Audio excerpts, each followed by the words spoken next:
Hello, good evening students. In this video, we will discuss the integrated rate equations for zero order reaction. Zero order reaction किसको बोलते हैं? Zero order reaction किसको बोलेंगे? बोलो. A reaction is zero order if its rate is independent of the concentration of reactant. Independent कब होगा? यानी हम बोल सकते हैं कि a reaction in which the rate is proportional to the concentration of reactant power 0. जैसे let us consider a reaction R gives P, तो रेट इज प्रोपोर्शनल टू क्या हो जाएगा? कंसंट्रेशन ऑफ R पावर 0, और रेट इक्वल टू हम लोग क्या लिख सकते हैं? K not into concentration of R. K not क्या है बेटा? K नॉट को हम लोग बोलते हैं रेट कांस्टेंट. रेट कांस्टेंट किसके लिए? For zero order. For zero order rate constant for zero order. यहां से अगर एक ग्राफ प्लॉट करते हो, किसके किसके बीच में ग्राफ प्लॉट करो? वाई एक्सिस पे आप ले लो रेट, और एक्स एक्सिस पे ले लो आप, सॉरी आर पावर 0 है ना, हाँ, तो कंसंट्रेशन. कंसंट्रेशन रेट और कंसंट्रेशन के बीच में ग्राफ प्लॉट करते हैं. अच्छा, एक चीज और, यहां से क्या हो जाएगा बेटा? जरा सा ध्यान देना. रेट इक्वल टू हम क्या लिख सकते हैं? के नॉट. सिर्फ रेट इक्वल टू क्या हो जाएगा? Rate constant. क्यों लिखे रेट इक्वल टू के नॉट? क्योंकि कोई भी चीज का पावर 0 मतलब क्या हो गया? 1. तो हम चाहे कंसंट्रेशन कुछ भी हो, हमेशा रेट का वैल्यू किसके बराबर होगा? रेट कांस्टेंट के बराबर होगा. तो ये ग्राफ कैसा आएगा? रेट और कंसंट्रेशन के बीच का ग्राफ कैसा आएगा? इस तरह का आएगा. ठीक है ना? जीरो ऑर्डर रिएक्शंस में रेट और कंसंट्रेशन के बीच में अगर एक ग्राफ प्लॉट करेंगे, एक्स एक्सिस पे कंसंट्रेशन को रखेंगे, वाई एक्सिस पे रेट को रखेंगे, इस तरह का आएगा. ये वैल्यू कितना होगा हमेशा? इट विल बी ऑलवेज के नॉट. ठीक है ना? तो ये ग्राफ हो गया रेट और कंसंट्रेशन ऑफ रिएक्टेंट के बीच का. जरा सा ध्यान देना. पेन कहां चला गया? देखो बेटा, इसको बेटा हम बात कर रहे थे, रेट इक्वल टू हो गया के नॉट. रेट को कैसे रिप्रेजेंट करोगे? Minus D R by D T. Minus को सुनो, डी टी को काट के आर बाई टी मत करना. क्यों? Differentiation of the concentration of reactant with respect to time ये बता रहा है. Minus D R by D T equal to क्या हो जाएगा? के नॉट. यहां से डी आर इक्वल टू क्या हो जाएगा? के नॉट इंटू डी टी, और ये माइनस साइन इधर लिए. अब क्या करेंगे बेटा? इसको इंटीग्रेट करेंगे. Integrate both side. जब मान लो इनिशियल कंसंट्रेशन है आपका आर नॉट. आर नॉट क्या है बेटा? आर नॉट है initial concentration of reactant. Initial concentration जब रिएक्शन चालू हो रहा है उस समय का कंसंट्रेशन. ठीक है? After time T, after time T the concentration of reactant becomes R T. R T क्या बता रहा है? Concentration of reactant at time, कोई भी टाइम टी. ठीक है? At time T. R T क्या बता रहा है? Concentration of reactant at time T. Clear है चीज? तो यहां से जरा सा ध्यान देना.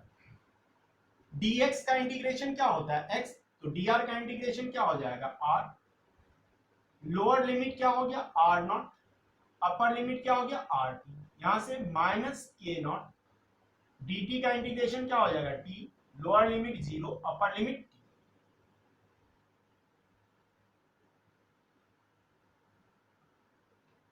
देयरफॉर ये क्या हो जाएगा? rt minus R not divided sorry equal to minus K not T minus 0, और आर टी इक्वल टू क्या लिख सकते हो बेटा? R T equal to minus K not T plus R. ये क्या हो गया? y equal to M X plus C. M क्या होता है? स्लोप. इस केस में स्लोप क्या आ रहा है, negative, minus K not.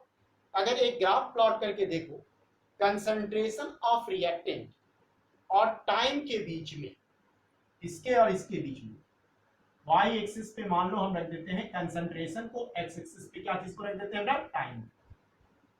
Y axis पे आप रख दो कंसंट्रेशन, कंसंट्रेशन, और एक्स एक्सिस पे आप क्या रख दोगे, टाइम। ठीक है, इसका स्लोप क्या आएगा, इस तरह से मिलेगा। ये वैल्यू कितना हो जाएगा हमारा, this value is equal to R not. ठीक है, स्लोप कितना हो जाएगा, स्लोप इक्वल टू होगा माइनस के नॉट। ये इस तरह का लाइन आएगा, ऐसे नहीं जाएगा, ऐसे जाएगा, क्योंकि स्लोप क्या है, निगेटिव। ठीक है, समझ में आया चीज। अब एक चीज और, यहीं से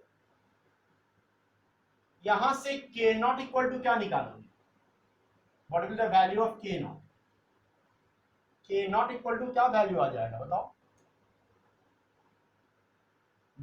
सॉरी के नॉट टी इक्वल टू हो जाएगा, इसको उधर ले जाओ, R naught minus R T.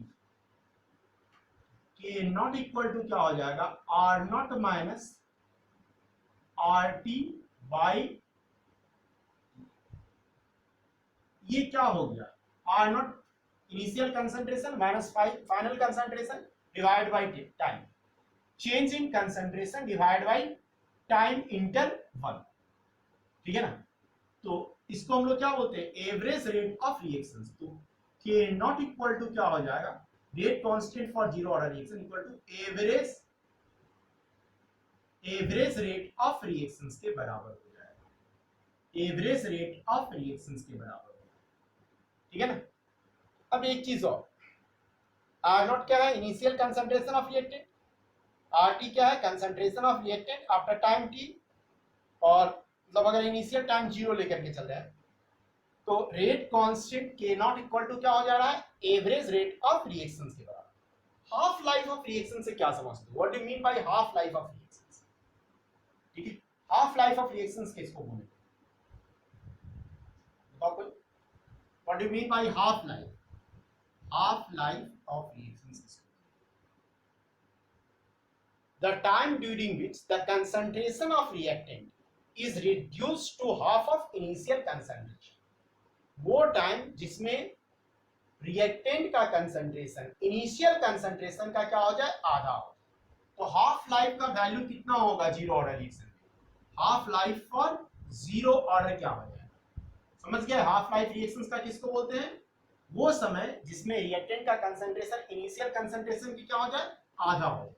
Half life को टी हाफ से लिखिए, if T equal to T half, यहां ठीक है, हाफ लाइफ, टी हाफ क्या रिप्रेजेंट कर रहा है, half life of the reaction. Then R T कितने के बराबर हो जाएगा, आर नॉट डिवाइडेड बाई हो जाएगा ना, यहां से आर नॉट डिवाइड बाई 2। अच्छा, इस इक्वेशन को ही हम बोलते थे इंटीग्रेटेड रेट इक्वेशन, इसको हम लोग क्या बोलते हैं, integrated rate equation for zero order, integrated rate equation for, बोलो ना, फॉर जीरो ऑर्डर,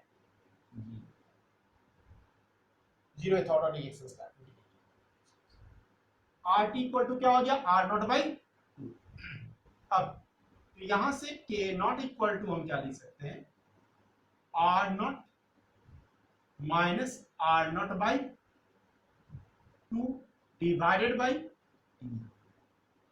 तो टी हाफ इक्वल टू क्या आ जाएगा, R naught minus R naught by 2, तो आर नॉट बाई 2 आएगा, आर नॉट बाई 2 के, ठीक है। या आप बोल सकते हो T half equal to 1/2 K naught into R not,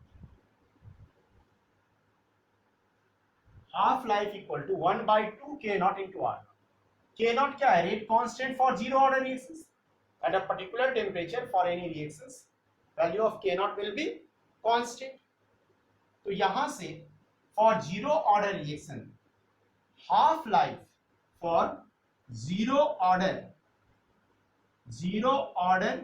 reaction क्या लिखेगा, हाफ लाइफ जो हुआ for the reaction is directly proportional to initial concentration of the reactant. साथ ही साथ अगर एक ग्राफ प्लॉट करो किसके किसके बीच में, इनिशियल कंसंट्रेशन ऑफ रिएक्टेंट और टी हाफ के बीच में, ये क्या हो जाएगा y इक्वल टू mx।